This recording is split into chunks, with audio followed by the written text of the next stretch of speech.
ਸਾਹਿਬ ਸਤਿਗੁਰੂ ਸ਼੍ਰੀ ਗੁਰੂ ਗ੍ਰੰਥ ਸਾਹਿਬ ਜੀ ਦੀ ਪਾਵਨ ਹਜ਼ੂਰੀ ਅੰਦਰ ਸ਼ੋਭਾਇਮਾਨ ਗੁਰੂ ਰੂਪ ਗੁਰੂ ਪਿਆਰੀ ਖਾਲਸਾ ਸਾਧ ਸੰਗਤ ਜੀ ਵਡਭਾਗੀ ਜੀਵ ਹਾਂ, ਜਿਨ੍ਹਾਂ ਨੂੰ ਸਤਿਗੁਰੂ ਦੀ ਹਜ਼ੂਰੀ 'ਚ ਮਿਲ ਬੈਠ ਕੇ ਸੰਧਿਆ ਦੇ ਵੇਲੇ ਸੱਜੇ ਹੋਏ ਦੀਵਾਨ ਅੰਦਰ ਗੁਰੂ ਨਾਨਕ ਸਾਹਿਬ ਮਹਾਰਾਜ ਜੀ ਦਾ ਪਾਵਨ ਪਵਿੱਤਰ ਮੁਬਾਰਕ ਜੀਵਨ ਗੁਰ ਇਤਿਹਾਸ ਸਰਵਣ ਕਰਨ ਦਾ ਸੁਭਾਗ ਸਮਾਂ ਪ੍ਰਾਪਤ ਹੋਇਆ ਹੈ। ਕਵੀ ਸੰਤੋਖ ਸਿੰਘ ਜੀ ਗੁਰੂ ਨਾਨਕ ਸਾਹਿਬ ਮਹਾਰਾਜ ਜੀ ਦੇ ਜੀਵਨ ਨੂੰ ਸ਼੍ਰੀ ਨਾਨਕ ਪ੍ਰਕਾਸ਼ ਗ੍ਰੰਥ ਦੇ ਅੰਦਰ ਦਰਸਾ ਰਹੇ ਹਨ। ਆਪ ਜੀ ਨੇ ਸਰਵਣ ਕੀਤਾ ਹੈ ਕਿ ਗੁਰੂ ਨਾਨਕ ਸਾਹਿਬ ਮਹਾਰਾਜ ਜਦੋਂ ਘਰ ਦੇ ਵਿੱਚ ਚੁੱਪ ਕਰਕੇ ਰਹਿੰਦੇ ਹੈ, ਮਹਿਤਾ ਕਲਿਆਣ ਦਾਸ ਜੀ ਇੱਕ ਵੈਦ ਨੂੰ ਬੁਲਾਉਂਦੇ ਹੈ। ਵੈਦ ਆਣ ਕੇ ਗੁਰੂ ਨਾਨਕ ਸਾਹਿਬ ਮਹਾਰਾਜ ਜੀ ਦੀ ਨਬਜ਼ ਪਕੜ ਕੇ ਕਿਸੇ ਰੋਗ ਨੂੰ ਲੱਭਣ ਦਾ ਯਤਨ ਕਰਦਾ ਹੈ। ਗੁਰੂ ਨਾਨਕ ਸਾਹਿਬ ਮਹਾਰਾਜ ਵੈਦ ਦੇ ਕੋਲੋਂ ਬਾਂਹ ਛਡਵਾ ਕੇ ਉੱਠ ਕੇ ਖੜੇ ਹੋ ਜਾਂਦੇ ਹੈ ਤੇ ਵੈਦ ਨੂੰ ਪੁੱਛਦੇ ਹੈ, ਕਹਿੰਦੇ ਕਿ ਜਿਹੜਾ ਰੋਗ ਤੂੰ ਇੱਥੋਂ ਲੱਭਦਾ ਪਿਆ ਹੈ, ਜਿਹੜਾ ਰੋਗ ਤੂੰ ਮੇਰੀ ਨਬਜ਼ ਨੂੰ ਫੜ ਕੇ ਲੱਭਣਾ ਚਾਹੁੰਦਾ ਹੈ, ਉਹ ਰੋਗ ਤੈਨੂੰ ਲੱਭਣ ਵਾਲਾ ਨਹੀਂ ਹੈ। ਪਹਿਲਾਂ ਇਹ ਦੱਸ ਕਿ ਮੇਰੀ ਨਬਜ਼ ਫੜ ਕੇ ਤੇ ਲੱਭਣਾ ਚਾਹੁੰਦਾ ਹੈ, ਪਹਿਲਾਂ ਇਹ ਦੱਸ ਤੇਰੇ ਅੰਦਰ ਕੀ ਚੱਲਦਾ ਪਿਆ ਹੈ। ਵੈਦ ਨੇ ਬੜੀਆਂ ਇੱਧਰ ਉੱਧਰ ਦੀਆਂ ਗੱਲਾਂ ਕਰਨ ਦਾ ਯਤਨ ਕੀਤਾ ਕਿ ਮੈਂ ਤੇਰੀ ਬਿਮਾਰੀ ਨੂੰ ਲੱਭ ਕੇ ਉਹਦਾ ਇਲਾਜ ਕਰ ਦੇਵਾਂਗਾ, ਦਵਾਈ ਦੇਵਾਂਗਾ। ਪਰ ਗੁਰੂ ਨਾਨਕ ਸਾਹਿਬ ਮਹਾਰਾਜ ਕਹਿੰਦੇ ਨੇ ਅਸਲ ਵਿੱਚ ਸਭ ਤੋਂ ਵੱਡਾ ਰੋਗ ਜਿਹੜਾ ਹੈ ਨਾ, ਉਹ ਮਨੁੱਖ ਦੇ ਮਨ ਦੇ ਅੰਦਰ ਹੈ। ਉਹ ਰੋਗ ਹੈ ਹਉਮੈ ਦਾ ਰੋਗ, ਜਿਹਦੇ ਕਰਕੇ ਸਾਰਾ ਸੰਸਾਰ ਜਿਹੜਾ ਹੈ ਉਹ ਦੁਖੀ ਹੈ। ਬਾਰ-ਬਾਰ ਬੰਦਾ ਸੋਚਦਾ ਹੈ ਕਿ ਮੇਰੀ ਇੱਜ਼ਤ ਹੋਵੇ, ਲੋਕ ਮੇਰਾ ਮਾਣ ਸਤਿਕਾਰ ਵਡਿਆਈ ਕਰਨ, ਮੇਰੀ ਪ੍ਰਭਤਾ ਹੋਵੇ। ਗੁਰੂ ਤੇਗ ਬਹਾਦਰ ਸਾਹਿਬ ਮਹਾਰਾਜ ਮੁਬਾਰਕ ਬਚਨ ਕਰਦੇ ਹੈ। ਉਹ ਕਹਿੰਦੇ ਨੇ ਕਿ ਬੰਦਾ ਜਿਹੜਾ ਹੈ ਉਹ ਕੇਵਲ ਤੇ ਕੇਵਲ ਪ੍ਰਭਤਾ, ਧਨ ਪਦਾਰਥ, ਇਹਨਾਂ ਚੀਜ਼ਾਂ ਦੇ ਵਿੱਚ ਹੀ ਦਿਨ ਰਾਤ ਪਾਗਲ ਹੋਇਆ ਫਿਰਦਾ ਹੈ। ਮਨੁੱਖ ਜਿਹੜਾ ਪ੍ਰਭਤਾ ਲੱਭਦਾ ਜਦੋਂ ਉਹਨੂੰ ਇਹ ਚੀਜ਼ ਮਿਲਦੀ ਨਹੀਂ ਹੈ ਤੇ ਫਿਰ ਬੜਾ ਦੁਖੀ ਹੁੰਦਾ ਹੈ। ਸਭ ਤੋਂ ਵੱਡਾ ਹਉਮੈ ਦਾ ਰੋਗ ਹੈ। ਜਦੋਂ ਗੁਰੂ ਨਾਨਕ ਸਾਹਿਬ ਮਹਾਰਾਜ ਨੇ ਇਹ ਉਪਦੇਸ਼ ਉਸ ਵੈਦ ਨੂੰ ਦਿੱਤਾ, ਵੈਦ ਬੜਾ ਹੈਰਾਨ ਹੋਇਆ। ਉਹ ਮਨ ਵਿੱਚ ਸੋਚਣ ਲੱਗਾ, ਕਹਿੰਦਾ ਸੱਚਮੁੱਚ ਗੁਰੂ ਨਾਨਕ ਸਾਹਿਬ ਮਹਾਰਾਜ ਬਾਰੇ ਸੁਣਿਆ ਸੀ ਕਿ ਉਹਨਾਂ ਦਾ ਉਪਦੇਸ਼ ਜਿਹੜਾ ਹੈ ਉਹ ਤਪਦੇ ਹੋਏ ਹਿਰਦਿਆਂ ਨੂੰ ਠਾਰ ਦਿੰਦਾ ਹੈ। ਉਹਨਾਂ ਦੇ ਬਚਨ ਬੜੇ ਕਮਾਲ ਦੇ ਹੈ, ਪਰ ਅੱਜ ਮੈਂ ਆਪਣੀਆਂ ਅੱਖਾਂ ਨਾਲ ਵੇਖ ਲਿਆ ਹੈ, ਕੰਨਾਂ ਦੇ ਨਾਲ ਸੁਣ ਲਿਆ ਹੈ। ਸੱਚਮੁੱਚ ਗੁਰੂ ਨਾਨਕ ਸਾਹਿਬ ਮਹਾਰਾਜ ਦੇ ਬਚਨ ਜਿਹੜੇ ਹਨ ਉਹ ਮਨੁੱਖ ਦੇ ਲਈ ਜੀਵਨ ਦੇਣ ਦਾ ਕੰਮ ਕਰਦੇ ਹੈ। ਗੁਰੂ ਨਾਨਕ ਸਾਹਿਬ ਮਹਾਰਾਜ ਜੀ ਨੇ ਜਦੋਂ ਵੈਦ ਨੂੰ ਉਪਦੇਸ਼ ਦਿੱਤਾ, ਵੈਦ ਦੇ ਅੰਦਰ ਦਾ ਹਉਮੈ ਦਾ ਲੱਗਾ ਹੋਇਆ ਰੋਗ ਵੀ ਸਤਿਗੁਰੂ ਨੇ ਕੱਟ ਦਿੱਤਾ। ਇਸ ਤੋਂ ਅਗਲੇਰੇ ਇਤਿਹਾਸ ਦੀ ਲੜੀ ਦੇ ਅੰਦਰ ਕਵੀ ਸੰਤੋਖ ਸਿੰਘ ਜੀ ਗੁਰੂ ਨਾਨਕ ਸਾਹਿਬ ਮਹਾਰਾਜ ਜੀ ਦਾ ਅਗਲੇਰਾ ਇਤਿਹਾਸ ਜਿਹੜਾ ਉਹ ਦਰਸਾ ਰਹੇ ਨੇ। ਅੱਜ ਦੇ ਪਾਵਨ ਦੀਵਾਨ ਦੇ ਅੰਦਰ ਕਵੀ ਸੰਤੋਖ ਸਿੰਘ ਜੀ ਕੀ ਸਮਝਾਉਣ ਦਾ ਯਤਨ ਕਰਦੇ ਨੇ, ਇਸ ਲੜੀ ਦੇ ਨਾਲ ਜੁੜਨ ਵਾਸਤੇ ਆਪ ਸਮੂਹ ਸੰਗਤ ਰਸਨਾ ਤੋਂ ਉਚਾਰਨ ਕਰਿਓ। ਸਾਰੇ ਆਖਿਓ ਜੀ ਸਤਨਾਮ ਵਾਹਿਗੁਰੂ ਸਾਹਿਬ ਜੀ। ਮੰਦ ਮੰਦ ਸੁੰਦਰ ਜਗ ਚਲਹੀ, ਜਾ ਵਿਸ਼ਟ ਦੇ ਕੀ ਦੁਖ ਦਲਹਈ। ਕਵੀ ਸੰਤੋਖ ਸਿੰਘ ਜੀ ਗੁਰੂ ਨਾਨਕ ਸਾਹਿਬ ਮਹਾਰਾਜ ਬਾਰੇ ਬਿਆਨ ਕਰ ਰਹੇ ਨੇ। ਉਹ ਕਹਿੰਦੇ ਨੇ ਕਿ ਸਤਿਗੁਰੂ ਸਾਹਿਬ ਜੀ ਦੀ ਘਰ ਦੇ ਵਿੱਚ ਰਹਿੰਦਿਆਂ ਹੋਇਆਂ, ਚੱਲਦਿਆਂ ਫਿਰਦਿਆਂ, ਕਹਿੰਦੇ ਬੜੀ ਸੁੰਦਰ ਧੋਰ ਹੈ। ਗੁਰੂ ਨਾਨਕ ਸਾਹਿਬ ਮਹਾਰਾਜ ਜੀ ਦੀ ਦ੍ਰਿਸ਼ਟੀ ਜਿਹੜੀ ਹੈ ਉਹ ਵੀ ਬੜੀ ਦਿਆਲੂ ਦ੍ਰਿਸ਼ਟੀ ਹੈ। ਸਤਿਗੁਰੂ ਜਿੱਧਰ ਵੀ ਵੇਖਦੇ ਨੇ, ਜਿੱਧਰ ਵੀ ਆਪਣੀ ਨਜ਼ਰ ਕਰਦੇ ਹੈ, ਉਧਰ ਹੀ ਸਤਿਗੁਰੂ ਜਿਹੜੇ ਨੇ ਦੁੱਖਾਂ ਦਾ ਨਾਸ਼ ਕਰ ਦਿੰਦੇ ਹਨ।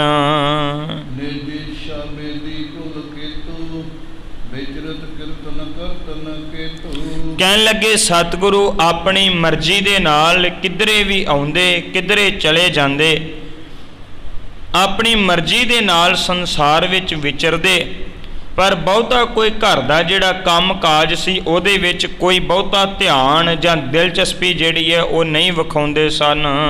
ਐਸੇ ਕਿੰਚਿਤ ਕਾਲ ਬਿਤਾਇਓ, ਜਗਤ ਉਦਾਰਨ ਹਿਤ ਜੋ ਆਇਓ। ਕਹਿਣ ਲੱਗੇ ਇਦਾਂ ਕਰਦਿਆਂ ਗੁਰੂ ਨਾਨਕ ਸਾਹਿਬ ਮਹਾਰਾਜ ਜੀ ਨੇ ਕੁਝ ਸਮਾਂ ਬਤੀਤ ਕੀਤਾ। ਜਿਹੜੇ ਗੁਰੂ ਨਾਨਕ ਸਾਹਿਬ ਮਹਾਰਾਜ ਜਗਤ ਦਾ ਉਧਾਰ ਕਰਨ ਵਾਸਤੇ ਸੰਸਾਰ ਤੇ ਆਏ ਨੇ, ਜਿਹੜੇ ਲੋਕਾਂ ਨੂੰ ਮਨੁੱਖਾ ਜੀਵਨ ਜਿਉਣਾ ਕਿੱਦਾਂ ਹੈ ਅਸਲ ਸਿੱਖਿਆ ਦੇਣ ਵਾਸਤੇ ਆਏ ਨੇ, ਉਹ ਇਦਾਂ ਆਪਣੇ ਘਰ ਵਿੱਚ ਰਹਿੰਦਿਆਂ ਹੋਇਆਂ ਮਰਜ਼ੀ ਦੇ ਨਾਲ ਸਮਾਂ ਬਤੀਤ ਕਰ ਰਹੇ ਸਨ। ਇੱਕ ਬਾਸਰ ਕਾਲੂ ਨਿਜ ਸਦਨਾ, ਬੈਸ ਬਲਾਇਓ ਮਾਰਗ ਬਦਨਾ। ਕਹਿੰਦੇ ਫਿਰ ਇੱਕ ਦਿਨ ਕੀ ਹੋਇਆ ਕਿ ਮਹਿਤਾ ਕਾਲੂ ਜੀ, ਜਿਹੜੇ ਗੁਰੂ ਨਾਨਕ ਸਾਹਿਬ ਮਹਾਰਾਜ ਜੀ ਦੇ ਸਤਿਕਾਰਯੋਗ ਪਿਤਾ ਜੀ ਮਹਿਤਾ ਕਲਿਆਣ ਦਾਸ ਜੀ ਸਨ, ਉਹਨਾਂ ਨੇ ਗੁਰੂ ਨਾਨਕ ਸਾਹਿਬ ਮਹਾਰਾਜ ਜੀ ਨੂੰ ਆਪਣੇ ਕੋਲ ਬੁਲਾਇਆ। ਉਹ ਗੁਰੂ ਨਾਨਕ ਸਾਹਿਬ ਮਹਾਰਾਜ ਜਿਨ੍ਹਾਂ ਦਾ ਮੁਖੜਾ ਜਿਹੜਾ ਬੜਾ ਸੁੰਦਰ ਹੈ, ਕਮਲ ਫੁੱਲ ਵਰਗਾ ਹੈ, ਕਹਿੰਦੇ ਕਾਲੂ ਜੀ ਨੇ ਗੁਰੂ ਨਾਨਕ ਸਾਹਿਬ ਨੂੰ ਆਪਣੇ ਕੋਲ ਸੱਦ ਲਿਆ ਹੈ।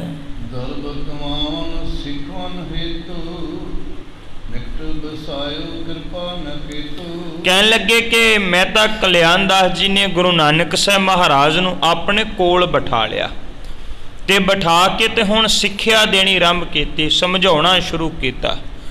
ਕਿੱਥੋਂ ਸਮਝਾਉਣਾ ਸ਼ੁਰੂ ਕੀਤਾ? ਦਰਬ ਤੋਂ। ਦਰਬ ਦਾ ਭਾਵ ਹੁੰਦਾ ਧਨ, ਕਿ ਕਿਸੇ ਤਰੀਕੇ ਨਾਲ ਤੂੰ ਧਨ ਪਦਾਰਥ ਕਮਾਵੇ।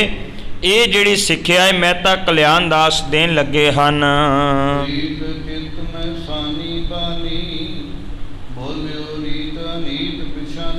ਕਹਿਣ ਲੱਗੇ ਕਿ ਬੜੇ ਪਿਆਰ ਦੇ ਨਾਲ ਮਹਿਤਾ ਕਲਿਆਣ ਦਾਸ ਜੀ ਜਿਹੜੇ ਹਨ ਉਹ ਆਪਣੇ ਪੁੱਤਰ ਨਾਨਕ ਜੀ ਦੇ ਨਾਲ ਗੱਲਾਂ ਕਰਨ ਲੱਗੇ ਹਨ ਤੇ ਦੱਸਣ ਲੱਗੇ ਨੇ ਕਿ ਘਰ ਦੀ ਰੀਤੀ ਜਿਹੜੀ ਹੈ ਉਹ ਕਿਵੇਂ, ਕਿਸ ਤਰ੍ਹਾਂ ਦੇ ਨਾਲ ਚੱਲੀ ਆਉਂਦੀ ਹੈ।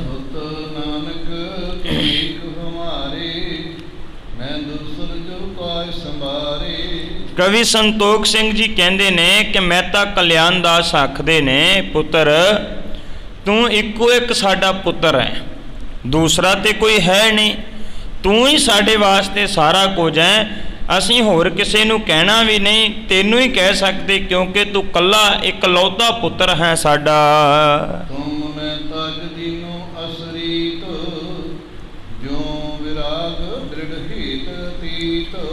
ਕਹਿਣ ਲੱਗੇ ਕਿ ਮਹਿਤਾ ਕਲਿਆਣ ਦਾਸ ਆਖਦੇ ਨੇ ਕਿ ਪੁੱਤਰ ਤੂੰ ਤਾਂ ਸਾਡੀ ਰੀਤੀ ਛੱਡ ਦਿੱਤੀ।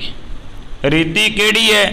ਛਤਰੀ ਕੁੱਲ ਦੀ ਰੀਤੀ ਇਹ ਹੈ ਕਿ ਉਹ ਵਪਾਰ ਕਰਦਾ ਏ, ਖੇਤੀ ਕਰਦਾ ਏ, ਕੰਮ ਕਰਦਾ ਏ ਤੇ ਕੰਮ ਕਰਕੇ ਤੇ ਪਰਿਵਾਰ ਨੂੰ ਪਾਲਦਾ ਏ। ਮਹਿਤਾ ਕਲਿਆਣ ਦਾਸ ਆਖਦੇ, ਕਹਿਣ ਲੱਗੇ ਪੁੱਤਰ ਤੂੰ ਜਾ ਕੇ ਲੱਗਦਾ ਏ ਵੈਰਾਗੀਆਂ ਦੇ ਕੋਲ ਬੈਠ ਬੈਠ ਕੇ, ਫਕੀਰਾਂ ਦੇ ਕੋਲ ਬੈਠ ਬੈਠ ਕੇ ਲੱਗਦਾ ਤੂੰ ਵੀ ਫਕੀਰ ਹੀ ਬਣ ਗਿਆ ਏ। ਸਾਡੇ ਵਾਲੀ ਜਿਹੜੀ ਬੇਦੀ ਕੁੱਲ ਦੀ ਅਸਲ ਰੀਤ ਸੀ ਤੂੰ ਉਹਨੂੰ ਛੱਡ ਦਿੱਤਾ ਹੈ।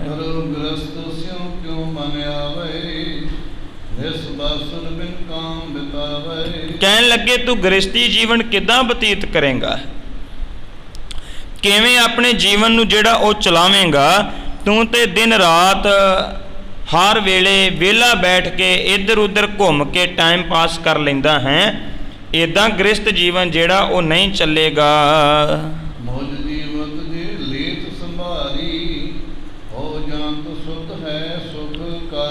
ਮਹਿਤਾ ਕਲਿਆਣ ਦਾਸ ਆਖਦੇ, ਕਹਿੰਦੇ ਪੁੱਤਰ ਜੇ ਤੂੰ ਮੇਰੇ ਜੀਂਦਿਆਂ ਜੀ ਹੀ ਆਪਣਾ ਕੰਮ ਕਾਰ ਵਧੀਆ ਚਲਾ ਲੈਂਦਾ, ਤੂੰ ਕਿਸੇ ਪਾਸੇ ਲੱਗ ਜਾਂਦਾ, ਪੈਸੇ ਕਮਾਉਣ ਲੱਗ ਜਾਂਦਾ, ਤੇ ਫਿਰ ਮੈਂ ਵੀ ਸਮਝਣਾ ਸੀ ਕਿ ਤੂੰ ਜਿਹੜਾ ਹੈ ਉਹ ਮੈਨੂੰ ਬਹੁਤ ਜ਼ਿਆਦਾ ਸੁੱਖ ਦਿੱਤਾ ਹੈ, ਤੂੰ ਸਾਡੀ ਕੁੱਲ ਦੀ ਰੀਤ ਜਿਹੜੀ ਹੈ ਉਹਨੂੰ ਸੰਭਾਲ ਲਿਆ ਹੈ।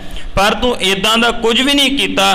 ਜਿਹਦੇ ਨਾਲ ਮੈਂ ਸਮਝ ਸਕਾਂ ਕਿ ਤੂੰ ਸਾਡੀ ਰੀਤੀ ਨੂੰ ਸਾਂਭ ਲਿਆ ਏ, ਮੈਨੂੰ ਕੋਈ ਸੁੱਖ ਦਿੱਤਾ ਹੈ। ਤੁਝ ਜਨਮਤ ਮਨ ਕਾ ਪਰਵਾਸਾ, ਨਾਨਕ ਕਰਹਿ ਨਾਮ ਪ੍ਰਕਾਸ਼ਾ। ਮੈਂ ਤਾਂ ਕਲਿਆਣ ਦਾਸ ਆਖਦੇ ਪੁੱਤਰ, ਜਦੋਂ ਤੇਰਾ ਜਨਮ ਹੋਇਆ ਸੀ ਨਾ, ਤੇ ਅਸੀਂ ਬੜੀ ਆਸ ਲਾਈ ਸੀ, ਮਨ ਵਿੱਚ ਇੱਛਾ ਧਾਰਨ ਕੀਤੀ ਸੀ ਕਿ ਨਾਨਕ ਵੱਡਾ ਹੋਵੇਗਾ, ਸਾਡੇ ਨਾਮ ਨੂੰ ਜਿਹੜਾ ਉਹ ਰੋਸ਼ਨ ਕਰੇਗਾ, ਸਾਡਾ ਨਾਮ ਜਿਹੜਾ ਬਣਾਵੇਗਾ ਸੰਸਾਰ ਦੇ ਵਿੱਚ।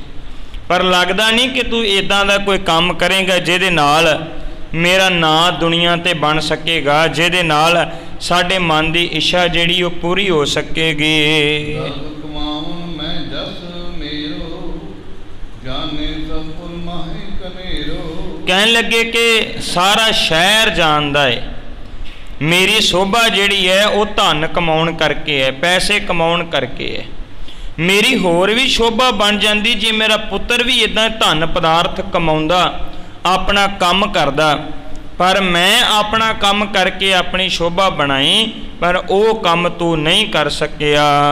ਜਿਮਰਨ ਕੋ ਇੰਦ ਨਿਹਾਰੀ, ਦੇਖ ਸਹਾਰੇ ਸਭ ਨਰ ਨਾਰੀ। ਕਹਿਣ ਲੱਗੇ ਕਿ ਮੈਂ ਕੰਮ ਕਰਦਾ ਸੀ, ਲੋਕ ਮੇਰੀ ਸਲਾਹੁਤਾ ਕਰਦੇ ਸੀ, ਲੋਕ ਮੈਨੂੰ ਚੰਗਾ ਕਹਿੰਦੇ ਸੀ, ਇੱਦਾਂ ਚੰਗਾ ਕਹਿੰਦੇ ਸੀ ਜਿਵੇਂ ਚੰਦਰਮਾ ਵੱਲ ਲੋਕ ਰੀਝ ਲਾ ਕੇ ਵੇਖਦੇ ਐ। ਜੇ ਤੂੰ ਵੀ ਕੰਮ ਕਰਦਾ ਤੇ ਲੋਕ ਤੇਨੇ ਵੀ ਸਿਫਤ ਕਰਦੇ, ਤੇਰੀ ਵੀ ਵਡਿਆਈ ਕਰਦੇ, ਤੇਰੀ ਵੀ ਸ਼ੋਭਾ ਕਰਦੇ ਕਿ ਨਾਨਕ ਵੀ ਜਿਹੜਾ ਏ ਉਹ ਕੰਮ ਕਰਦਾ ਏ। ਇਸ ਕਰਕੇ ਇੱਦਾਂ ਦਾ ਕੋਈ ਕੰਮ ਜਿਹੜਾ ਉਹ ਨਹੀਂ ਹੋ ਸਕਿਆ। ਰਹੋ ਸਰਸਤੁ ਪਾ ਘਰ ਮਾਹੀ, ਸਭ ਵਿਦ ਮੰਦ ਕਰੇ ਪਾਤਾਹੀ। ਕਹਿਣ ਲੱਗੇ ਕਿ ਇੱਦਾਂ ਹੈ ਕਿ ਜਿਵੇਂ ਸੂਰਜ ਨੂੰ ਗ੍ਰਹਿਣ ਲੱਗ ਜਾਂਦਾ ਏ, ਲੱਗਦਾ ਐਵੇਂ ਸਾਡੇ ਘਰ ਵਿੱਚ ਵੀ ਗ੍ਰਹਿਣ ਲੱਗ ਗਿਆ ਹੋਵੇ, ਭਾਵ ਕਿ ਤੂੰ ਕੋਈ ਚੰਗਾ ਕੰਮ ਨਹੀਂ ਕੀਤਾ, ਧਨ ਕਮਾਉਣ ਵਾਲਾ ਕੋਈ ਕੰਮ ਨਹੀਂ ਕੀਤਾ, ਕੋਈ ਸ਼ੋਭਾ ਵਾਲਾ ਕੰਮ ਨਹੀਂ ਕੀਤਾ। ਅਸਲ ਵਿੱਚ ਸੰਸਾਰ ਦੀ ਬਿਰਤੀ ਕੁਝ ਹੋਰ ਹੁੰਦੀ ਹੈ, ਨਿਰੰਕਾਰੀ ਬਿਰਤੀ ਕੁਝ ਹੋਰ ਹੁੰਦੀ ਹੈ। ਗੁਰੂ ਨਾਨਕ ਸਾਹਿਬ ਮਹਾਰਾਜ ਪਰਮੇਸ਼ਰ ਸਰੂਪ ਹੈ, ਪ੍ਰਮਾਤਮਾ ਸਰੂਪ ਹੈ। ਮਹਿਤਾ ਕਲਿਆਣ ਦਾਸ ਜੀ ਦੀ ਬਿਰਤੀ ਬਿਲਕੁਲ ਸੰਸਾਰੀ ਹੈ। ਸਤਿਗੁਰੂ ਦੀ ਬਾਣੀ ਦਾ ਪਾਵਨ ਬਚਨ ਹੈ, ਮਹਾਰਾਜ ਕਹਿੰਦੇ ਭਗਤਾਂ ਤੈ ਸੰਸਾਰੀਆਂ ਜੋੜ ਕਦੇ ਨਾ ਆਇਆ। ਕਦੇ ਵੀ ਨਹੀਂ ਬਣਦੀ। ਭਗਤ ਬੰਦਾ ਹਮੇਸ਼ਾ ਰੱਬ ਬਾਰੇ ਸੋਚਦਾ ਏ, ਧਰਮ ਬਾਰੇ ਸੋਚਦਾ ਏ, ਤੇ ਸੰਸਾਰੀ ਬੰਦਾ ਇਕੱਲਾ ਮਾਇਆ ਬਾਰੇ ਸੋਚਦਾ ਹੈ। ਮਹਿਤਾ ਕਲਿਆਣ ਦਾਸ ਵੀ ਗੁਰੂ ਨਾਨਕ ਸਾਹਿਬ ਨੂੰ ਬਾਰ-ਬਾਰ ਇੱਦਾਂ ਦੇ ਤਾਨੇ ਮਿਹਣੇ ਤਾਂ ਕਰਕੇ ਦਿੱਤੇ ਜਾ ਰਹੇ ਕਿ ਮਹਿਤਾ ਕਲਿਆਣ ਦਾਸ ਸੋਚਦੇ ਵੀ ਮੇਰਾ ਪੁੱਤਰ ਬਸ ਧਨ ਕਮਾਈ ਕਰੇ, ਪੈਸਾ ਇਕੱਠਾ ਕਰੇ, ਪਰ ਜੋ ਕੁਝ ਗੁਰੂ ਨਾਨਕ ਸਾਹਿਬ ਮਹਾਰਾਜ ਕਰ ਰਹੇ ਉਸ ਰਮਜ ਨੂੰ ਮਹਿਤਾ ਕਲਿਆਣ ਦਾਸ ਨਹੀਂ ਸਮਝ ਸਕੇ। ਇਸੇ ਕਰਕੇ ਉਹ ਕਹਿ ਰਹੇ ਨੇ ਵੀ ਤੂੰ ਸਾਡੇ ਨਾਮ ਨੂੰ ਰੋਸ਼ਨ ਨਹੀਂ ਕੀਤਾ।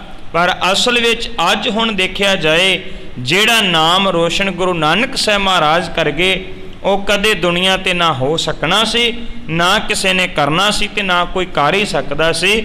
ਉਹ ਕੇਵਲ ਗੁਰੂ ਨਾਨਕ ਸਾਹਿਬ ਮਹਾਰਾਜ ਜੀ ਸਨ ਜੋ ਐਸਾ ਕਾਰਜ ਕਰ ਗਏ, ਆਪਣੇ ਪਿਤਾ ਦਾ ਨਾਮ ਰੋਸ਼ਨ ਕਰ ਗਏ। ਵਿਦਵਾਨ ਪੁਰਸ਼ਾਂ ਦਾ ਇੱਕ ਖਿਆਲ ਹੈ, ਉਹ ਕਹਿੰਦੇ ਕਿ ਬੰਦੇ ਦਾ ਨਾਮ ਰੋਸ਼ਨ ਨਾ ਤਿੰਨ ਚੀਜ਼ਾਂ ਕਰਕੇ ਹੁੰਦਾ, ਤਿੰਨ ਕਾਰਨਾਂ ਕਰਕੇ ਹੁੰਦਾ। ਪਹਿਲਾ ਕਾਰਨ ਉਹ ਹੁੰਦਾ ਹੈ ਕਿ ਬੰਦਾ ਆਪ ਇੱਦਾਂ ਦਾ ਮਹਾਨ ਕੰਮ ਕਰਦੇ ਵੀ ਲੋਕ ਉਹਨੂੰ ਰਹਿੰਦੀ ਦੁਨੀਆ ਤੱਕ ਯਾਦ ਰੱਖਣ, ਆਪ ਹੀ ਇੱਦਾਂ ਦੇ ਉਹ ਕੰਮ ਕਰੇ।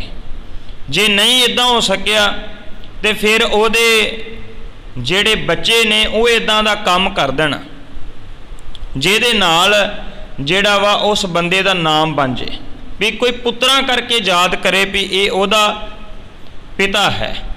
ਤੇ ਤੀਸਰਾ ਕਾਰਨ ਇਹ ਹੈ ਕਿ ਜਾਂ ਫਿਰ ਉਹਦੇ ਵੱਡੇ ਵਡੇਰੇ ਇੱਦਾਂ ਦਾ ਕੰਮ ਕਰ ਦੇਣ ਜਿਹਦੇ ਕਰਕੇ ਕਿਸੇ ਦੀ ਔਲਾਦ ਦਾ ਹਮੇਸ਼ਾ ਵਾਸਤੇ ਨਾਮ ਬਣ ਜਾਵੇ। ਦੇਖਿਆ ਜਾਏ ਗੁਰੂ ਗੋਬਿੰਦ ਸਿੰਘ ਮਹਾਰਾਜ ਵਰਗੇ ਮਹਾਨ ਸ਼ਖਸੀਅਤ ਜਿਹੜੀ ਉਹ ਇੱਦਾਂ ਦੀ ਹੈ। ਵੱਡੇ ਵਡੇਰਿਆਂ ਨੇ ਭਾਵ ਪਿਤਾ ਨੇ ਵੀ ਬੜਾ ਮਹਾਨ ਕੰਮ ਕੀਤਾ, ਆਪ ਵੀ ਉਹਨਾਂ ਨੇ ਮਹਾਨ ਕਾਰਜ ਕੀਤੇ ਤੇ ਪੁੱਤਰਾਂ ਨੇ ਵੀ ਮਹਾਨ ਕੰਮ ਕੀਤੇ। ਇਸੇ ਕਰਕੇ ਉਹ ਤਿੰਨਾਂ ਪਾਖਿਆਂ ਤੋਂ, ਤਿੰਨੇ ਪਾਸਿਆਂ ਤੋਂ, ਤਿੰਨੇ ਪੱਖਾਂ ਤੋਂ ਉਹ ਮਹਾਨ ਹੈ। ਮਹਿਤਾ ਕਲਿਆਣ ਦਾਸ ਵੀ ਮਹਾਨ ਹੈ ਇਸ ਕਰਕੇ ਕਿ ਉਹਨਾਂ ਦੇ ਘਰ ਵਿੱਚ ਗੁਰੂ ਨਾਨਕ ਸਾਹਿਬ ਮਹਾਰਾਜ ਆਏ ਤੇ ਉਹਨਾਂ ਨੇ ਉਹ ਮਹਾਨ ਕਾਰਜ ਕੀਤਾ ਜਿਹੜਾ ਹੋਰ ਦੁਨੀਆ ਤੇ ਕੋਈ ਨਹੀਂ ਸੀ ਕਰ ਸਕਦਾ। ਗੁਰੂ ਨਾਨਕ ਸਾਹਿਬ ਮਹਾਰਾਜ ਜੀ ਨੂੰ ਭਾਵੇਂ ਮਹਿਤਾ ਜੀ ਬਾਰ-ਬਾਰ ਕਹਿੰਦੇ ਵੀ ਤੂੰ ਸਾਡਾ ਨਾਮ ਰੋਸ਼ਨ ਨਹੀਂ ਕੀਤਾ, ਚੰਗਾ ਨਹੀਂ ਕੀਤਾ, ਉਹ ਕੇਵਲ ਦੁਨਿਆਵੀ ਪਦਾਰਥਾਂ ਦੀ ਲਾਲਸਾ ਰੱਖਦੇ ਹੈ।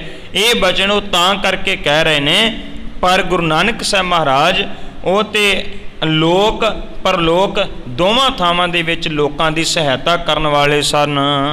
ਏਕ ਨਮਤ ਮਨ ਬੰਜ ਬਰਨ ਕੀ, ਭੌਰ ਨਕਤਰੀ ਰੀਤ ਬਰਨ ਕੀ। ਮਹਿਤਾ ਕਲਿਆਣਦਾਸ ਕਹਿੰਦੇ, ਪੁੱਤਰ ਦੇਖ, ਸਾਡੇ ਕੁੱਲ ਦੀ ਰੀਤੀ ਇਹ ਹੈ, ਸਾਡੇ ਖਾਨਦਾਨ ਦੀ ਰੀਤ ਇਹ ਹੈ, ਅਸੀਂ ਜਾਂ ਤੇ ਖੇਤੀ ਕਰਦੇ ਹਾਂ ਤੇ ਜਾਂ ਵਪਾਰ ਕਰਦੇ ਹਾਂ। ਖੇਤੀ ਵੀ ਤੂੰ ਨਹੀਂ ਕੀਤੀ ਤੇ ਮੈਨੂੰ ਇਹ ਵੀ ਆਸ ਨਹੀਂ ਵੀ ਤੂੰ ਕੋਈ ਵਪਾਰ ਵੀ ਕਰ ਸਕੇ, ਕਿਉਂਕਿ ਤੈਨੂੰ ਜਾਚ ਹੀ ਕੋਈ ਨਹੀਂ, ਕੰਮ ਹੀ ਕਰਨ ਦੀ ਤੈਨੂੰ ਜਾਚ ਨਹੀਂ ਹੈ, ਤੈਨੂੰ ਪਤਾ ਨਹੀਂ ਹੈ। ਇਸ ਕਰਕੇ ਤੂੰ ਵਪਾਰ ਵੀ ਚੰਗਾ ਜਿਹੜਾ ਏ ਉਹ ਨਹੀਂ ਕਰ ਸਕਦਾ, ਕਿਉਂਕਿ ਤੈਨੂੰ ਜਾਚ ਨਹੀਂ ਹੈ। ਹਾਰਿਓ ਅਨੇਕ ਵਿਦਨ ਮਤ ਦੇਤ, ਕਵੇ ਕਮਾਏ ਨਾ ਲਿਆਏ ਨਕੇਤ। ਮਹਿਤਾ ਜੀ ਕਹਿੰਦੇ ਨੇ, ਕਹਿੰਦੇ ਪੁੱਤਰ ਮੈਂ ਤਾਂ ਹਾਰ ਗਿਆ ਹਾਂ ਤੈਨੂੰ ਮੱਤਾਂ ਦੇ ਦੇ ਕੇ, ਤੈਨੂੰ ਸਮਝਾ ਕੇ। ਜਿਹੜਾ ਪੁੱਤਰ ਕਿਸੇ ਮਾਤਾ ਪਿਤਾ ਦੇ ਆਖੇ ਨਾ ਲੱਗੇ, ਮਾਤਾ ਪਿਤਾ ਇਹੋ ਹੀ ਕਹਿ ਸਕਦੇ, ਤੈਨੂੰ ਸਮਝਾ ਕੇ ਥੱਕ ਗਏ ਆ, ਤੂੰ ਤੇ ਸਾਡੇ ਆਖੇ ਹੀ ਨਹੀਂ ਲੱਗਦਾ। ਇੱਦਾਂ ਹੀ ਮਹਿਤਾ ਜੀ ਕਹਿ ਰਹੇ ਨੇ, ਕਹਿੰਦੇ ਮੈਂ ਤਾਂ ਤੈਨੂੰ ਸਮਝਾ ਕੇ ਥੱਕ ਗਿਆ ਕਿ ਕੋਈ ਧਨ ਪਦਾਰਥ ਮਾਇਆ ਪੈਸਾ ਕੋਈ ਕਮਾ ਕੇ ਲਿਆਇਆ ਕਰ, ਪਰ ਤੂੰ ਇੱਦਾਂ ਦਾ ਕੋਈ ਕੰਮ ਨਹੀਂ ਕੀਤਾ। ਜਨਕ ਬਚਨ ਤੂੰ ਸੰਕਰ ਸੁਨੀਆ, ਜਿਉ ਢੋਲ ਬੈਠੇ ਵੱਡ ਮੁਨੀਆ। ਕਵੀ ਸੰਤੋਖ ਸਿੰਘ ਜੀ ਕਹਿੰਦੇ ਨੇ, ਗੁਰੂ ਨਾਨਕ ਸਾਹਿਬ ਮਹਾਰਾਜ ਪਿਤਾ ਜੀ ਦੇ ਸਾਰੇ ਬਚਨ ਚੁੱਪ ਕਰਕੇ ਸੁਣਦੇ ਰਹੇ, ਚੁੱਪ ਕਰਕੇ ਬੈਠੇ ਰਹੇ। ਇੱਦਾਂ ਬੈਠੇ ਰਹੇ ਜਿੱਦਾਂ ਰਿਸ਼ੀ ਮੁਨੀ ਸਮਾਧੀ ਲਾ ਕੇ ਬੈਠੇ ਹੁੰਦੇ ਆ। ਸਤਿਗੁਰੂ ਨੇ ਜਦੋਂ ਸਾਰੀਆਂ ਗੱਲਾਂ ਸੁਣ ਲਈਆਂ ਹਨ, ਬੋਬਦ ਕੀ ਹਰ ਬੋਬਦ ਕੀ ਕਹਿ ਗਿਰਾ ਕਠੋਰਾ, ਦੂਸ਼ਣ ਪਾਇ ਸਰੋਸ ਨਾ ਬੋਰਾ। ਭਾਵੇਂ ਕਿ ਪਿਤਾ ਜੀ ਨੇ ਬੜੇ ਕਠੋਰ ਬਚਨ ਵੀ ਬੋਲੇ, ਵੱਧ ਘੱਟ ਵੀ ਬੋਲਿਆ, ਪਰ ਗੁਰੂ ਨਾਨਕ ਸਾਹਿਬ ਮਹਾਰਾਜ ਨੇ ਸਾਰਾ ਕੁਝ ਸੁਣ ਲਿਆ। ਆਪਣੇ ਪਿਤਾ ਦੇ ਖਿਲਾਫ ਰੰਚਕ ਮਾਤਰ ਵੀ ਕੋਈ ਗੁੱਸਾ ਨਹੀਂ ਕੀਤਾ। ਕਟਕਾ ਜੁਗਲ ਬਤੀਜੀ ਜਬ ਹੀ, ਤਪਤਰ ਦਾਸੀ ਤਨ ਪਾਤਾ ਬਹੀ। ਕਵੀ ਸੰਤੋਖ ਸਿੰਘ ਜੀ ਕਹਿੰਦੇ ਨੇ, ਬੋਲ ਕੇ ਪਿਤਾ ਥੱਕ ਗਿਆ, ਹਾਰ ਗਿਆ, ਤੇ ਸਹਿਜੇ ਫਿਰ ਉਹਦਾ ਗੁੱਸਾ ਜਿਹੜਾ ਉਹ ਠੰਡਾ ਹੁੰਦਾ ਗਿਆ। ਬੋਲਣ ਤੋਂ ਬਾਅਦ ਸੁਭਾਵਿਕ ਹੈ ਗੁੱਸਾ ਠੰਡਾ ਹੋ ਜਾਂਦਾ। ਕਹਿੰਦੇ ਜਦੋਂ ਫਿਰ ਮਹਿਤਾ ਕਲਿਆਣਦਾਸ ਜੀ ਠੰਡੇ ਹੋ ਗਏ, ਉਹਨਾਂ ਦਾ ਤਪਦਾ ਹੋਇਆ ਹਿਰਦਾ ਸ਼ਾਂਤ ਹੋ ਗਿਆ, ਕੁਝ ਕੁ ਘੜੀਆਂ ਦਾ ਸਮਾਂ ਜਿਹੜਾ ਸੀ ਉਹ ਵੀ ਬਤੀਤ ਹੋ ਗਿਆ ਹੈ।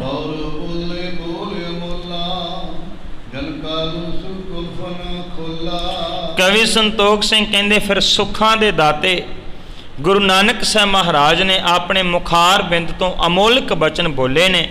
ਸਤਿਗੁਰੂ ਗੁਰੂ ਨਾਨਕ ਸਾਹਿਬ ਮਹਾਰਾਜ ਮਹਿਤਾ ਕਲਿਆਣਦਾਸ ਨੂੰ ਆਖਣ ਲੱਗੇ ਹਨ, ਬਖਸ਼ ਖਤਾ ਪਿਤ ਪਾਛਲ ਕੇਰੀ, ਨਹੀਂ ਬਿਗਾਰੇ ਕਾਰਜ ਤੇਰੀ।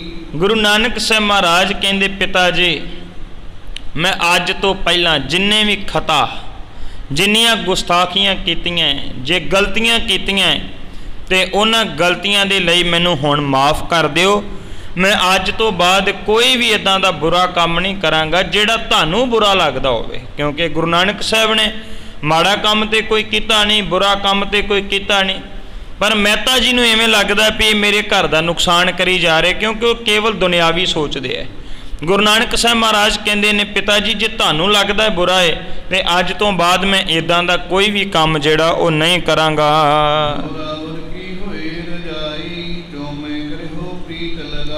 ਕਹਿਣ ਲੱਗੇ, ਜਿਵੇਂ ਅੱਜ ਤੋਂ ਬਾਅਦ ਤੁਹਾਡੀ ਮਰਜ਼ੀ ਹੋਇਆ ਕਰੇਗੀ ਨਾ, ਜਿਵੇਂ ਤੁਸੀਂ ਕਿਹਾ ਕਰੋਗੇ, ਮੈਂ ਉਵੇਂ ਹੀ ਬੜੇ ਪਿਆਰ ਦੇ ਨਾਲ ਉਹ ਜਿਹੜਾ ਕੰਮ ਹੈ ਉਹ ਕਰਿਆ ਕਰਾਂਗਾ।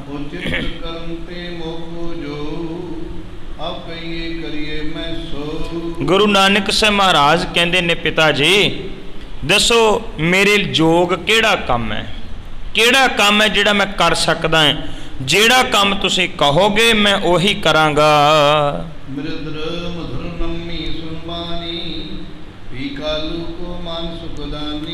ਕਹਿੰਦੇ ਜਦੋਂ ਗੁਰੂ ਨਾਨਕ ਸਾਹਿਬ ਮਹਾਰਾਜ ਜੀ ਨੇ ਬੜੇ ਪਿਆਰ ਦੇ ਨਾਲ, ਮਿੱਠੇ ਬਚਨਾਂ ਦੇ ਨਾਲ ਇਹ ਗੱਲ ਮਹਿਤਾ ਕਲਿਆਣਦਾਸ ਜੀ ਨੂੰ ਕਹੀ ਨਾ, ਤੇ ਪਿਤਾ ਦਾ ਮਨ ਸ਼ਾਂਤ ਹੋ ਗਿਆ, ਹਿਰਦਾ ਜਿਹੜਾ ਠੰਡਾ ਠਾਰ ਹੋ ਗਿਆ।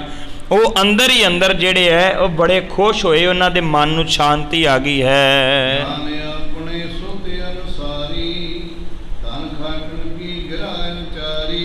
ਜਦੋਂ ਪਿਤਾ ਨੂੰ ਪਤਾ ਲੱਗ ਗਿਆ ਕਿ ਹੁਣ ਪੁੱਤਰ ਤੇ ਮੇਰਾ ਆਗਿਆਕਾਰੀ ਹੋ ਗਿਆ, ਇਹ ਤੇ ਕਹਿਣ ਲੱਗ ਪਿਆ ਮੇਰੀ ਗੱਲ ਮੰਨੇਗਾ, ਤੇ ਫਿਰ ਇਹ ਗੱਲ ਜਾਣ ਕੇ ਮਹਿਤਾ ਕਲਿਆਣਦਾਸ ਜੀ ਨੇ ਗੱਲ ਕਹੀ ਵੀ ਹੁਣ ਤੂੰ ਫਿਰ ਧਨ ਕਮਾਇਆ ਕਰ।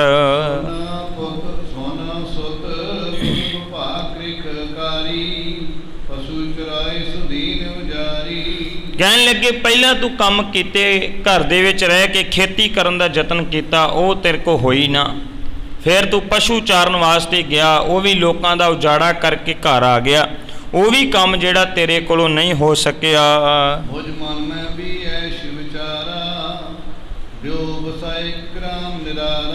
ਕਵੀ ਸੰਤੋਖ ਸਿੰਘ ਜੀ ਕਹਿੰਦੇ ਨੇ, ਪਿਤਾ ਜੀ ਕਹਿਣ ਲੱਗੇ, ਕਹਿੰਦੇ ਪੁੱਤਰਾ ਮੇਰੇ ਮਨ ਦਾ ਵਿਚਾਰ ਸੀ, ਮੇਰੇ ਮਨ ਦਾ ਖਿਆਲ ਸੀ ਕਿ ਮੈਂ ਇੱਕ ਵੱਖਰਾ ਪਿੰਡ ਹੀ ਵਸਾ ਕੇ ਰੱਖ ਦਿਆਂ। ਇਹ ਮੇਰੇ ਮਨ ਦੀ ਇੱਕ ਇੱਛਾ ਸੀ, ਮੈਂ ਵੱਖਰਾ ਪਿੰਡ ਵਸਾਉਂਦਾ, ਇੰਨਾ ਵੱਡਾ ਕੰਮ ਕਰ ਦਿੰਦਾ, ਪਰ ਇਹ ਕੰਮ ਜਿਹੜਾ ਹੈ ਨਾ ਇਹ ਨਹੀਂ ਹੋ ਸਕਿਆ। ਸੋਤੇ ਰਹੇ ਮਨੋਰਥ ਮੀਰੋ, ਪੰਗ ਤਰਹਿ ਕਿਉਂ ਗਿਰ ਗਿਰ ਖੀਰੋ। ਕਹਿਣ ਲੱਗੇ ਕਿ ਇਹ ਮੇਰਾ ਮਨੋਰਥ ਵਿੱਚ ਹੀ ਰਹਿ ਗਿਆ, ਇਹ ਮਨੋਰਥ ਪੂਰਾ ਨਹੀਂ ਹੋ ਸਕਿਆ, ਮੈਂ ਆਪਣੇ ਮਨ ਦੀ ਇਸ ਇੱਛਾ ਨੂੰ ਭਾਵੇਂ ਪੂਰਿਆ ਨਹੀਂ ਕਰ ਸਕਿਆ। ਕਵੀ ਸੰਤੋਖ ਸਿੰਘ ਉਦਾਹਰਨ ਦੇ ਕੇ ਕਹਿੰਦੇ ਨੇ, ਜਿਵੇਂ ਕੋਈ ਪਿੰਗਲਾ ਬੰਦਾ ਜਿਹੜਾ ਹੈ ਉਹ ਪਰਬਤ ਵੱਲ ਵੇਖੀ ਜਾਵੇ ਕਿ ਮੈਂ ਪਹਾੜ ਤੇ ਚੜ੍ਹ ਜਾਵਾਂ ਪਰ ਚੜ੍ਹ ਨਹੀਂ ਸਕਦਾ। ਕਹਿੰਦੇ ਇੱਦਾਂ ਹੀ ਮੈਂ ਸਾਰੀ ਉਮਰ ਵੇਖਦਾ ਰਿਹਾ ਕਿ ਮੈਂ ਕੋਈ ਨਵਾਂ ਪਿੰਡ ਵਸਾਵਾਂ, ਪਰ ਉਹ ਮੈਂ ਵਸਾ ਨਹੀਂ ਸਕਿਆ, ਇਹ ਮੇਰੀ ਇੱਛਾ ਜਿਹੜੀ ਅਧੂਰੀ ਰਹਿ ਗਈ ਹੈ।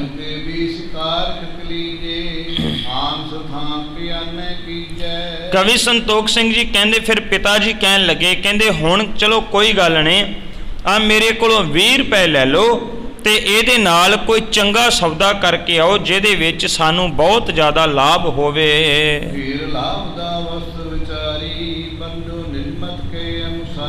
ਕਹਿਣ ਲੱਗੇ ਇੱਦਾਂ ਦੀ ਕੋਈ ਚੀਜ਼ ਖਰੀਦ ਕੇ ਲਿਆਓ, ਇੱਦਾਂ ਦਾ ਵਪਾਰ ਕਰੋ ਜਿਹਦੇ ਨਾਲ ਸਾਨੂੰ ਬਹੁਤ ਜ਼ਿਆਦਾ ਲਾਭ ਹੋਵੇ, ਜਿਹਦੇ ਨਾਲ ਸਾਨੂੰ ਬਹੁਤ ਜ਼ਿਆਦਾ ਪੈਸੇ ਆਉਣ, ਘਰ ਦੇ ਵਿੱਚ ਧਨ ਕਮਾਈ ਵਿੱਚ ਵਾਧਾ ਹੋਵੇ, ਕੋਈ ਇੱਦਾਂ ਦਾ ਕੰਮ ਜਿਹੜਾ ਉਹ ਕਰਨਾ ਕਰੋ।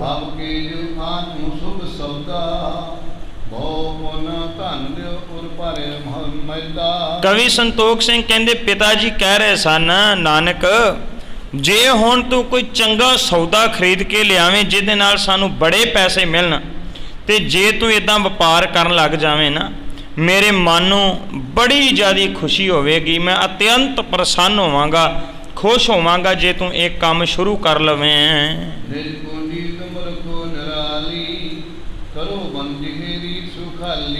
ਕਹਿਣ ਲੱਗੇ ਵੀ ਇਹ ਜਿਹੜੇ ਪੈਸੇ ਬਚਣ ਵਿੱਚੋਂ, ਉਹ ਵੀ ਪੈਸੇ ਭਾਵੇਂ ਤੂੰ ਆਪਣੇ ਕੋਲ ਹੀ ਰੱਖ ਲਈ, ਮੈਂ ਨਹੀਂ ਲੈਂਦਾ ਤੇਰੇ ਕੋਲੋਂ ਕੁਝ ਵੀ, ਪਰ ਤੂੰ ਕਰੇ ਕਰਕੇ ਤੇ ਕੋਈ ਕਮਾਈ ਕਰੇ, ਪੈਸੇ ਵੀ ਤੂੰ ਆਪਣੇ ਕੋਲ ਰੱਖ ਲਵੇਂ, ਇੱਦਾਂ ਕਰਕੇ ਤੂੰ ਕੋਈ ਚੰਗਾ ਵਪਾਰ ਜਿਹੜਾ ਉਹ ਸ਼ੁਰੂ ਕਰ ਲੈਣਾ ਕਰ।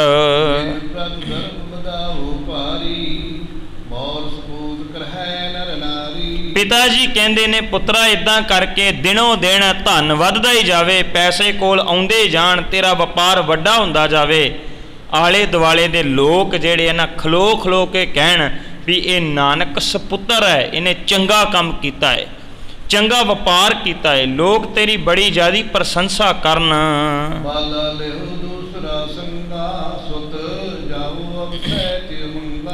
ਕਹਿਣ ਲੱਗੇ ਵੀ ਹੁਣ ਗੁਰੂ ਨਾਨਕ ਸਾਹਿਬ ਜੀ ਦੇ ਨਾਲ ਵੀ ਕਿਸੇ ਨੂੰ ਭੇਜਣਾ ਹੈ। ਕਵੀ ਸੰਤੋਖ ਸਿੰਘ ਜੀ ਕਹਿੰਦੇ ਨੇ ਬਾਲੇ ਨੂੰ ਭੇਜਿਆ ਗਿਆ। ਕਵੀ ਸੰਤੋਖ ਸਿੰਘ ਨਾਮ ਦੱਸਦੇ ਆ, ਵੈਸੇ ਬਾਕੀ ਕੁਝ ਇਤਿਹਾਸਕ ਗ੍ਰੰਥਾਂ ਦੇ ਵਿੱਚ ਨਾਮ ਨਹੀਂ ਦੱਸਿਆ ਹੋਇਆ। ਕੁਝ ਇਤਿਹਾਸਕ ਗ੍ਰੰਥਾਂ 'ਚ ਲਿਖਿਆ ਵੀ ਇੱਕ ਨੌਕਰ ਨਾਲ ਭੇਜਿਆ ਗਿਆ, ਉਹਨਾਂ ਦੇ ਨਾਲ ਸਾਥੀ। ਇੱਥੇ ਕਵੀ ਸੰਤੋਖ ਸਿੰਘ ਜੀ ਬਾਲੇ ਦਾ ਜ਼ਿਕਰ ਕਰਕੇ ਕਹਿੰਦੇ ਕਿ ਉਹਨੂੰ ਬੁਲਾਇਆ ਗਿਆ ਹੈ ਘਰ ਦੇ ਵਿੱਚੋਂ।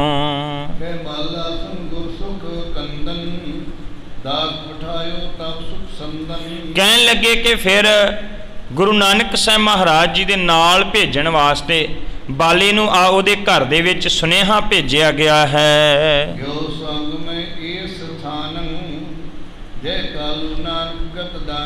ਕਹਿਣ ਲੱਗੇ ਕਿ ਜਦੋਂ ਉੱਥੇ ਗਏ ਤੇ ਮਹਿਤਾ ਕਲਿਆਣਦਾਸ ਆਖਦੇ ਨੇ ਕਿ ਬਾਲੇ ਤੂੰ ਇਸ ਗੁਰੂ ਨਾਨਕ ਸਾਹਿਬ ਮਹਾਰਾਜ ਜੀ ਦੇ ਨਾਲ ਜਾਣਾ ਹੈ।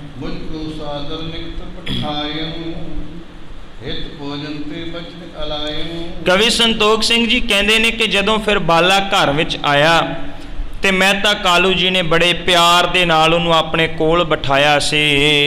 ਸੁਨ ਬਾਲੇ ਤੂੰ ਹੈ ਮਤਵਾਨ ਕੀਜੇ ਨਾਨਕ ਸੰਗ ਪਿਆਨ। ਕਹਿਣ ਲੱਗੇ ਕਿ ਮਹਿਤਾ ਕਾਲੂ ਜੀ ਕਹਿੰਦੇ ਬਾਲੇ ਵੇਖ ਤੂੰ ਬੜਾ ਸਿਆਣਾ ਬੰਦਾ ਹੈ, ਇਸ ਕਰਕੇ ਤੂੰ ਨਾਨਕ ਦੇ ਨਾਲ ਜਾਣਾ ਹੈ, ਉੱਥੇ ਜਾ ਕੇ ਕੋਈ ਚੰਗਾ ਵਪਾਰ ਜਿਹੜਾ ਉਹ ਕਰਕੇ ਆਉਣਾ ਹੈ। ਲਾਭ ਦਾ ਸੌਦਾ ਜੋ ਲਿਉ ਸੰਭਾਲ ਆਨਿਆ ਸੋ। ਕਹਿਣ ਲੱਗੇ ਜਿਹਦੇ ਵਿੱਚ ਬਹੁਤ ਜ਼ਿਆਦਾ ਲਾਭ ਹੋਵੇ, ਜਿਹਦੇ ਵਿੱਚ ਸਾਨੂੰ ਧਨ ਮਿਲੇ, ਜਿਹਦੇ ਵਿੱਚੋਂ ਸਾਨੂੰ ਬਹੁਤ ਜ਼ਿਆਦਾ ਕਮਾਈ ਆਵੇ, ਇਦਾਂ ਦਾ ਕੋਈ ਚੀਜ਼ ਜਿਹੜੀ, ਇਦਾਂ ਦੀ ਵਸਤੂ ਜਿਹੜੀ ਉਹ ਸੰਭਾਲ ਕੇ ਲੈ ਕੇ ਆਉਣੀ ਹੈ।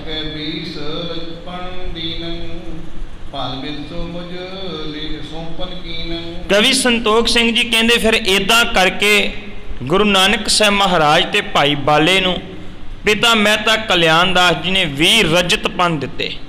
ਅੱਜ ਦੇ ਸਮੇਂ ਵਿੱਚ ਆਪਾਂ 20 ਰੁਪਏ ਕਹਿੰਦੇ ਆ, ਪੈਸੇ ਚੱਲਦੇ, ਉਦੋਂ ਰਜਤ ਪੰਨ ਸੀ। ਤੇ ਇਦਾਂ ਕਰਕੇ ਜਦੋਂ ਫਿਰ ਰਜਤ ਜਿਹੜੇ ਹੈ ਉਹ 20 ਉਹਨਾਂ ਦੋਵਾਂ ਨੂੰ ਜਿਹੜਾ ਉਹ ਚੰਗਾ ਵਪਾਰ, ਚੰਗਾ ਸੌਦਾ ਕਰਨ ਵਾਸਤੇ ਦਿੱਤੇ ਗਏ ਹਨ।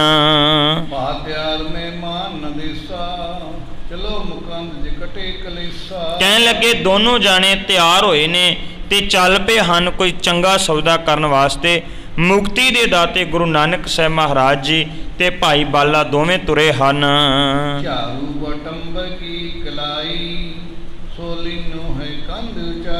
ਕਹਿਣ ਲੱਗੇ ਕਿ ਗੁਰੂ ਨਾਨਕ ਸਾਹਿਬ ਮਹਾਰਾਜ ਜੀ ਨੇ ਸੁੰਦਰ ਰੇਸ਼ਮ ਦੀ ਚਾਦਰ ਜਿਹੜੀ ਆਪਣੇ ਉੱਪਰ ਲੈ ਲਈ ਹੈ ਤੇ ਨਾਲ ਹੀ ਭਾਈ ਬਾਲਾ ਜਿਹੜਾ ਹੈ ਉਹ ਦੋਨੋਂ ਜਾਣੇ ਗੁਰੂ ਨਾਨਕ ਸਾਹਿਬ ਮਹਾਰਾਜ ਤੇ ਦੋਨੋਂ ਘਰੋਂ ਤੁਰੇ ਹਨ।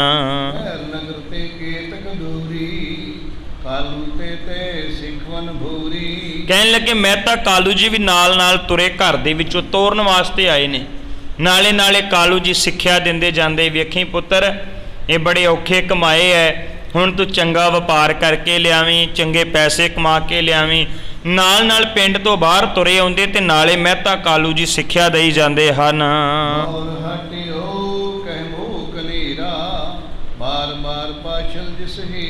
ਕਹਿਣ ਲੱਗੇ ਫਿਰ ਬਹੁਤ ਅੱਗੇ ਜਦੋਂ ਨਿਕਲ ਗਏ ਬਾਲਾ ਜੀ ਤੇ ਗੁਰੂ ਨਾਨਕ ਸਾਹਿਬ, ਤੇ ਫਿਰ ਉਸ ਵਕਤ ਮਹਿਤਾ ਕਾਲੂ ਜੀ ਜਿਹੜੇ ਨੇ ਉਹ ਪਿੰਡ ਵਾਲੇ ਪਾਸੇ ਨੂੰ ਵਾਪਸ ਮੁੜ ਜਾਂਦੇ ਹਨ।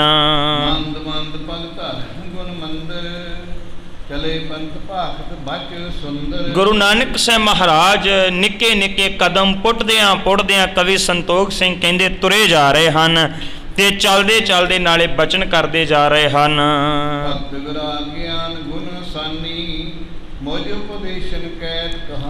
ਕਹਿਣ ਲੱਗੇ ਕਿ ਨਾਲੇ ਨਾਲੇ ਗੁਰੂ ਨਾਨਕ ਸਾਹਿਬ ਮਹਾਰਾਜ ਬਾਲੇ ਨੂੰ ਉਪਦੇਸ਼ ਦੇਈ ਜਾ ਰਹੇ ਹਨ, ਬਾਲੇ ਨੂੰ ਸਮਝਾਈ ਜਾ ਰਹੇ ਹਨ ਤੇ ਬਾਲਾ ਗੁਰੂ ਨਾਨਕ ਸਾਹਿਬ ਮਹਾਰਾਜ ਜੀ ਦੀਆਂ ਕਹਾਣੀਆਂ, ਉਹ ਬਚਨ ਜਿਹੜੇ ਹੈ ਉਹ ਨਾਲੇ ਸੁਣਦਾ ਜਾ ਰਿਹਾ ਹੈ ਤੇ ਨਾਲੇ ਨਾਲੇ ਜਿਹੜਾ ਉਹ ਅੱਗੇ ਤੁਰਿਆ ਜਾ ਰਿਹਾ ਹੈ।